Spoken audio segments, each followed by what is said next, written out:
Hi, this is Amber Satterthwaite, Curator of Education and Museum Programs at Drayton Hall, here today to introduce you to a woman named Grace, who Charles Drayton wrote about in his diaries.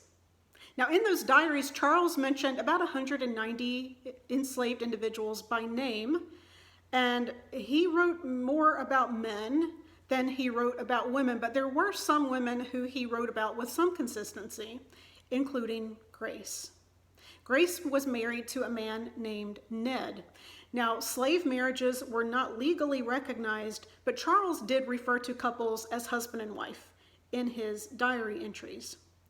The first entry in which Grace appeared was in 1792, when she and her children Joni and Ned were removed from Drayton Hall and were sent to reside at one of Charles's other plantations called Savannah, which was not far away. Nevertheless, they were forcibly moved from one property to another. A couple of years later, Charles recorded that Grace had visited another of his plantations called Jahassee, which was farther away, and she had gone there to visit her sister. So right off the bat, we learn that Grace and her children were moved from one home and sent to another.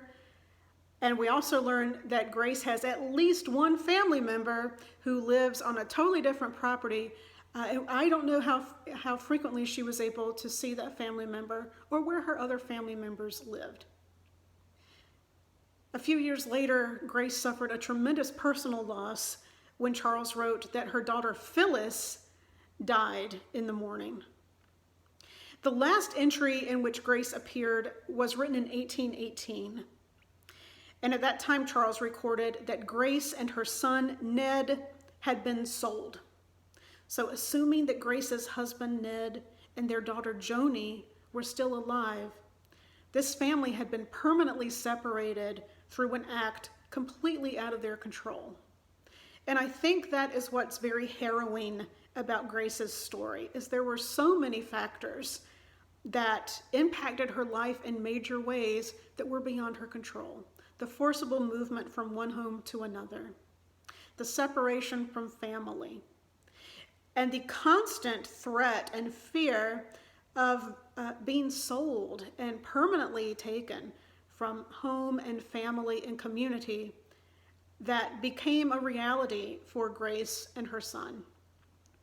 I hope you're enjoying learning more about some of the people Charles wrote about in his diaries, people who played significant roles at Drayton Hall and on these other plantations Charles owned, but who are not always as visible as others. So please continue to send in your comments and questions, and I will see you again very soon.